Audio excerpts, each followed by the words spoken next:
I had just left the attorney's office feeling unusually fortunate. My older brother, Raymond, had left me everything he owned: his ranch in Montana, two rental properties in Denver, and close to $400,000 in savings. I was eager to get home and share the news with my wife, Gloria, and our son, Marcus. However, when I opened the front door and heard their voices coming from the kitchen, something made me pause. I stopped in the hallway and listened. What I heard immediately unsettled me. But to understand why, I need to start from the beginning. My name is Walter. I am 63 years old.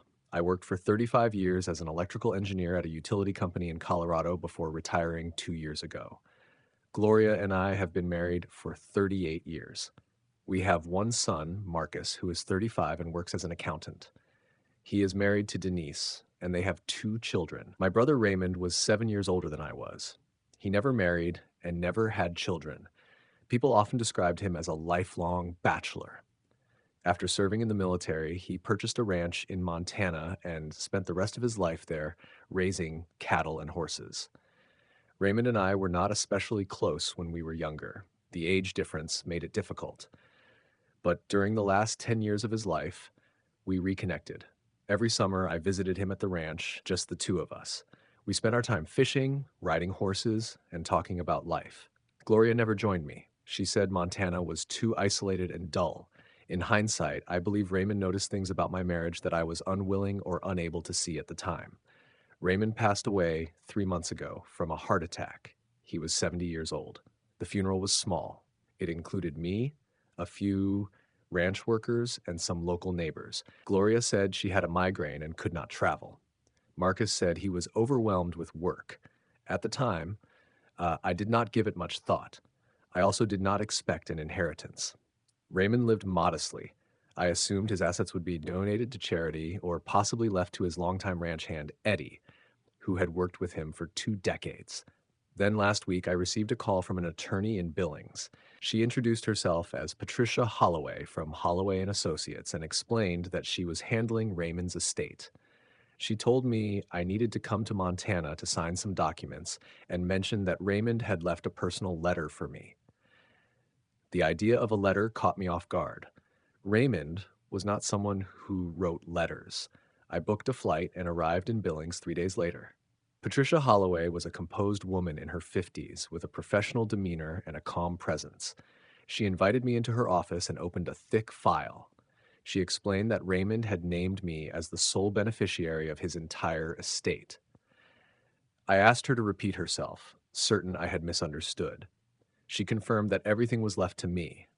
This included the 640-acre ranch with its main house, two guest cabins and a barn, two rental properties in Denver that produced around $4,000 a month in income, a savings account holding $387,000, and an investment portfolio valued at approximately $220,000. I was speechless. Raymond had never discussed finances with me. I knew the ranch had value, but I was unaware of the rest. I did the math aloud and said it amounted to more than $1 million. Patricia clarified that the total was closer to $1.4 million. She explained that Raymond had lived frugally and invested carefully for many years. I struggled to absorb the information. My hands were unsteady. Seeing my reaction, Patricia removed a sealed envelope from her desk and told me Raymond had instructed that I read it privately, only after learning about the inheritance. She stepped out of the office to give me space. I looked at the envelope for a long moment before opening it. My name was written on the front in Raymond's handwriting. Inside was a letter. Raymond wrote that he was gone and asked me not to be sad, explaining that he had lived well and felt at peace. He acknowledged that I was likely overwhelmed by the inheritance and noted that his silence about money had been intentional. He said that money does not change people so much as reveal who they truly are. Raymond went on to say that what followed might be painful to read, but it was necessary. He explained that he had observed my life over the past 10 years. He recognized my hard work, my sense of responsibility, and the sacrifices I made. At the same time, he said he had noticed how Gloria and Marcus treated me. According to him, they consistently took from me while I continued to give because I believed that was love. He stated clearly that it was not. He explained that He had stayed silent because he knew I would not accept his perspective. I would have defended them and justified their behavior. However, now that he was gone and I had inherited his estate, he felt compelled to warn me. He told me that once people become aware of money, their true attitudes surface. He advised me to pay attention, to listen carefully when I thought no one was watching, and not to disclose the inheritance immediately. He suggested waiting a few days and observing how Gloria and Marcus behaved and spoke about me. Raymond wrote that if his judgment was wrong, I should tell them everything, share openly, and move forward together. But if his concerns were valid, he wanted me to know that I had options. I would have a place to live at the ranch, financial stability, and the freedom to begin again. He reminded me that I had spent my entire life caring for others and that it was time to consider myself as well. He closed the letter by telling me that I deserved respect and genuine love and that he believed in me. I read the letter 3 times. By the end, my eyes were filled with tears. Part of me wanted to dismiss the letter entirely. Raymond did not know Gloria the way I did. We had been married for 38 years. Our relationship was not perfect, but no marriage truly is. Still, another part of me, one I had ignored for a long time, suggested that Raymond might have noticed something I had chosen not to see. I folded the letter, placed it in my pocket, and made a clear decision. I would not tell anyone about the inheritance. I would return home, behave as usual, and observe.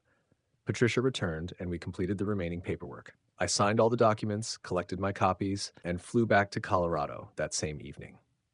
I arrived home around 8 p.m. Gloria was sitting in the living room watching television and barely glanced up. She asked how the trip went. I told her it was fine and that I had only handled some paperwork related to Raymond's estate. She asked if he had left me anything. I paused and said not much. I explained that the ranch was going to his ranch hand and that a charity was receiving the rest, and that I had only needed to sign documents as next of kin. Gloria nodded and turned her attention back to the television. She said it was unfortunate and mentioned that she had hoped Raymond might have saved something. I repeated that the ranch was going to Eddie and went to the bedroom. Later, I hid the documents in an old toolbox in the garage, a place Gloria never used, and tried to sleep. Over the next few days, things felt different. I began paying closer attention to Gloria, listening more carefully to how she spoke. The more I observed, the more I noticed patterns I had overlooked for years. She talked about money constantly, how we did not have enough, how we needed to be cautious, how retirement was draining our finances. At the same time, she made no effort to reduce her own spending. Her regular salon visits continued, as did her shopping trips and plans for new furniture in the living room. I also noticed how she spoke about me, often in casual remarks. She said I had never been ambitious, that I did not understand financial matters, that I spent my days sitting around since retiring. I wondered whether she had always spoken this way or whether I had simply stopped paying attention. On Thursday, Marcus came over for dinner. He and Denise lived across town and usually visited only when they needed something: money for the children's activities, help with repairs, or childcare. During the meal, Gloria mentioned Raymond's death and said I had gone to Montana to handle paperwork. Marcus looked up and asked if Raymond had left anything. I responded calmly that he had not, explaining again that the ranch went to the ranch hand and the rest to charity. Marcus frowned and commented that the ranch had to be worth something and that Raymond always seemed financially stable despite living simply. I repeated that I did not think there was much. Marcus returned to his meal, but I noticed a brief glance exchanged between him and Gloria. It was subtle, and I would have missed it if I had not been paying close attention. After dinner, Marcus said he needed to speak with his mother, and they went into the kitchen. I stayed in the living room, pretending to read the newspaper, then quietly moved closer to the doorway. Their voices were low, but I could hear them. Marcus asked if she was sure there was nothing. Gloria said that was what I had told them. Marcus said it did not make sense, pointing out that Raymond had no wife or children and that I was his only family. He questioned why everything would be left to strangers. Gloria said she was not sure and suggested that I might not be telling them everything. Marcus asked if she thought I was hiding something. Gloria replied that I was not smart enough to hide anything, and that I probably did not understand the legal details. She suggested that Raymond might have had debts or that the ranch might be worthless. I stood still in the hallway. After 38 years of marriage, my wife had just implied I was unintelligent, and my son did not object. Marcus then said it was disappointing and mentioned that he had hoped the inheritance might help, especially since Denise was pressuring him about college savings for the children. Gloria agreed and said she had also been counting on it. She talked about plans she had considered, including a trip to Europe and renovating the kitchen. Marcus then asked about my pension and retirement savings. Gloria replied that there was some money, but not as much as people assumed, noting that I had not been a high earner. Marcus reminded her that they had discussed this before and said that if I died first, she would be financially secure through insurance, the house, and my retirement accounts. He added that if she waited too long, at that point, I felt physically ill. They were discussing my death as if it were a financial strategy. Gloria said she had thought about it but questioned what she could do, noting that divorce at her age would only result in half of very little. She then said unless, and Marcus asked her to clarify. He lowered his voice further as the conversation continued. I leaned in, listening carefully. Marcus suggested that she convince me to sign a new will, one that left everything directly to her instead of splitting it between her, him, and the grandchildren. Gloria replied that I already had a will and that she would receive the house and half of the accounts. Marcus told her to push me to change it, to say it was for tax reasons or something similar, adding that I did not understand those matters anyway. My heart was beating so loudly I thought they might hear it. I stepped away from the doorway, returned quietly to the living room, and sat down with my newspaper. A few minutes later, they came out of the kitchen, smiling and talking, as if nothing had happened. That night, I did not sleep. I lay awake next to Gloria, staring at the ceiling and replaying every word I had heard. Raymond had been right. He had seen what I had ignored for years. My wife did not love me as a partner. She valued my income, my pension, and my life insurance. My son did not see me as a father, but as a future payout. The next morning, after Gloria left for her hair appointment, I started making calls. I found a family law attorney named Howard Chen, who was well regarded in divorce cases, and scheduled an appointment for Monday. Then I called Patricia Holloway in Montana. I told Patricia I was considering divorce and asked how I could protect the inheritance Raymond had left me. She explained that under Colorado law, inherited assets are treated as separate property, not marital property, as long as they are kept completely separate. She advised me not to place any inherited funds into joint accounts and not to add Gloria's name to any inherited properties. If I used inheritance money for any purpose, I needed to document it carefully. She also advised that if I was serious about divorce, I should not inform my wife about the inheritance until the divorce was finalized. Once Gloria knew, she could accuse me of hiding assets during the marriage, which could create complications. I pointed out that we were still married when Raymond died and that I had only just received the inheritance. Patricia explained that the timing actually worked in my favor. The inheritance occurred after Raymond's death, and I was filing for divorce shortly afterward. There had been no mixing of assets and no contribution from my wife to the inherited property, which made my legal position strong. I thanked her and ended the call. Over the next week, I prepared carefully. I met with Howard Chen and officially retained him. I opened new bank accounts at a different bank and rented a safe deposit box where I stored copies of all the estate documents. I also purchased a small digital voice recorder shaped like a pen and kept it in my shirt pocket. I began recording conversations, not necessarily to use in court. Colorado allows one-party consent, but to remind myself of the truth whenever I started questioning my decision. Gloria continued making subtle remarks. She said I seemed distracted and suggested I see a doctor about my memory. She asked if I had forgotten to pay the electric bill again. I had not forgotten anything, but she was clearly building a narrative that I was becoming unreliable and unable to manage finances, implying that she needed to take control. Marcus visited twice more during that time. Each visit, he and Gloria found excuses to talk privately. Each time, I recorded what I could. On one recording, I captured Marcus telling his mother that he had been researching options. He said that if I were diagnosed with dementia, she could obtain power of attorney and control everything. Gloria replied that I did not have dementia.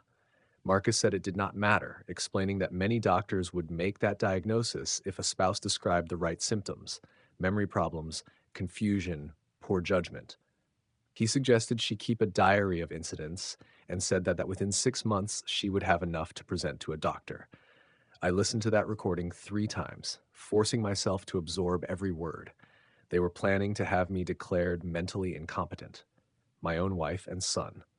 Raymond had warned me, and he had been right. 2 weeks after my trip to Montana, I was ready.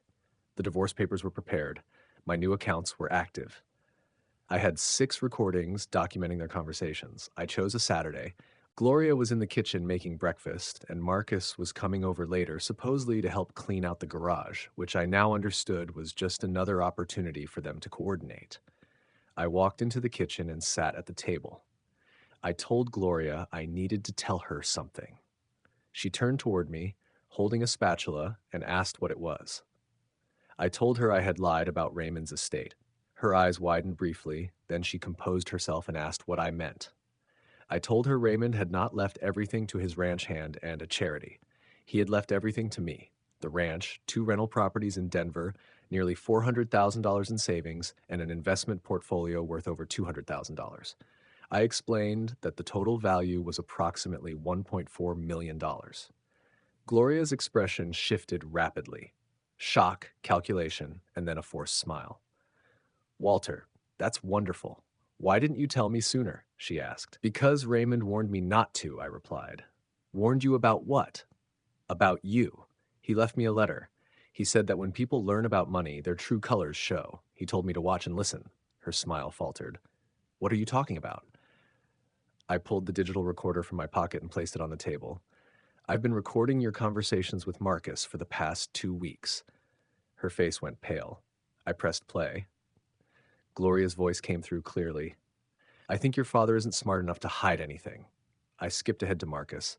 "If Dad gets diagnosed with dementia, you could get power of attorney." I skipped ahead again. "Gloria, divorce at this age? I'd get half of not much." I stopped the recording and looked at her. "You were planning to have me declared incompetent. You and Marcus wanted control of my finances, waiting for me to die to split whatever was left." "Walter, you're misunderstanding." "I'm not misunderstanding anything. I've been willfully blind for 38 years, but I'm not blind anymore." I placed an envelope on the table. "These are divorce papers. I'm filing Monday. Raymond's inheritance is my separate property. You have no claim. Our marital assets, the house, the joint accounts, my pension will be divided according to Colorado law." Gloria finally spoke. "You can't do this. We've been married 38 years. "And how many of those years did you actually love me, Gloria? Or was I always just a paycheck?" She didn't answer, and that said everything. The front door opened. Marcus walked in, saw us, and immediately sensed tension. "What's going on?" "Your father has lost his mind," Gloria said. "He's talking about divorce." Marcus looked at me. "Dad, what is this about?" I played the recording of his own voice, the dementia and power of attorney conversation. His face went white. "That's out of context," he stammered. "What context makes it acceptable to plan declaring your own father mentally incompetent to steal his money?" I asked. He started to argue, then stopped. He looked at Gloria, then back at me. "Uncle Raymond left you everything, didn't he?" he asked. "Yes." "How much?" "That's no longer any of your concern," I replied. Gloria stepped forward. "Walter, let's talk. I was just frustrated. I didn't mean those things. You know how Marcus is. He puts ideas in my head." "Don't blame this on me," Marcus snapped, and just like that, they turned on each other. Gloria accused Marcus of manipulation. Marcus accused Gloria of always pressuring him about money. They argued in the kitchen, revealing more about themselves than even the recordings had. I stood and walked to the door. "I'm staying at a hotel tonight. My attorney will be in touch. I suggest you both get lawyers." I left, got in my car, and drove away. The divorce took 4 months. Gloria hired an expensive attorney claiming I had hidden assets and that Raymond's inheritance should be marital property because he was family. Howard Chen shut down every argument. The inheritance was clearly separate property. The recordings, while not used directly in court, helped establish a pattern that made the judge unsympathetic to Gloria's claims. In the end, Gloria received the house and half of our joint retirement accounts. I kept my pension and the entire inheritance from Raymond. Marcus stopped speaking to me after the divorce. I later learned that Denise was furious with him for his actions, and they were in marriage counseling. Gloria sold the house and moved into a small apartment. Without my income, her lifestyle changed dramatically. I can't say I feel sorry for her. 6 months after the divorce, I moved to Montana. The ranch was everything Raymond had described and more.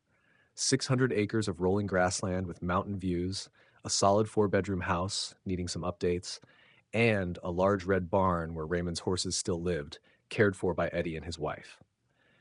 I retained Eddie as ranch manager, giving him a raise and offering him and his wife one of the guest cabins rent-free. He accepted. The first few months were challenging. I was 63, starting over in a new state, and knew almost no one. There were evenings when I sat on the porch, watching the sun set behind the mountains, wondering if I had made the right decision. Then spring arrived. One morning, I woke to the sound of birds singing. Stepping outside with my coffee, I saw the fields turning green, the horses grazing, and the snow-capped peaks glowing pink in the early light. For the first time in years, I felt a sense of peace. I started building a life. The neighbors were friendly, ranchers and retirees who waved as they passed and even brought casseroles when they heard I was new. I joined a Wednesday poker group at the local bar. I began fishing again, something I hadn't done since visiting Raymond. About 8 months after moving, I ran into a woman at the hardware store. She was reaching for something on a high shelf, and I offered to help. Her name was Margaret. She was 60, a widow who had moved to Montana 5 years earlier. She had kind eyes and a quick laugh. We went for coffee, then dinner, then coffee again. I won't say I found love at 63. That sounds like a movie. But I found companionship, someone who liked me for who I am, not what I could provide. We've been seeing each other for 4 months now. Nothing rushed, just two people enjoying each other's company. Last week, I visited Raymond's grave on a small hill at the edge of the ranch, overlooking the valley. I sat in the grass and talked to him about Margaret, the ranch, and how I was finally learning to ride properly. "You were right, Ray," I said. "You were right about everything, and I'm sorry I didn't listen sooner." The wind rustled the grass, and I could almost hear him laughing. I'm 64 now, with maybe 20 good years ahead. I'm not going to waste them on people who don't value me or spend them waiting to die so someone else can inherit my money. I'm going to live, truly live, for the first time in decades. Raymond's letter is framed on my wall next to a photo of the two of us from our last fishing trip. Every morning I read the final line: "You've spent your whole life taking care of everyone else. It's time to take care of yourself." Thank you, brother. I finally understand.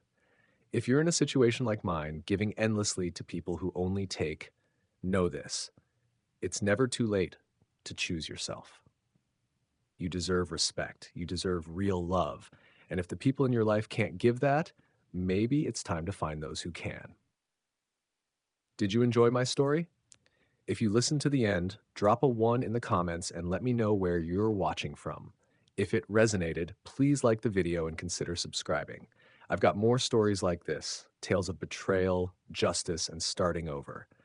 Check out the 2 videos on screen right now. They're some of my most popular.